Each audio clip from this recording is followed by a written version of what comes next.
پیارے نبی صلی اللہ علیہ وسلم کے خوبصورت اقوال تو دیکھو۔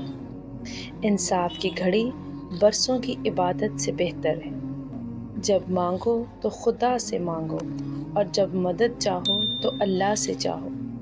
جو شخص سونے چاندی کے برتن میں کھاتا ہے، اللہ اس کے پیٹ کو جہنم کی آگ سے بھر دے گا۔ جہنمی لوگ خود پسند، خود پرست، متکبر، حریص اور بخیل ہوتے ہیں۔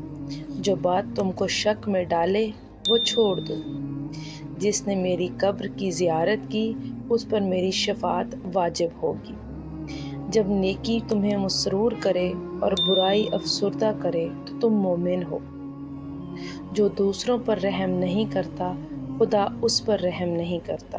جس برتن کو ڈھکا نہ گیا ہو اس کا پانی مت پیو۔ مالداروں کے پاس کم جایا کرو کہ اللہ کی نعمتیں تمہاری نگاہ میں ذلیل و خوار نہ ہوں۔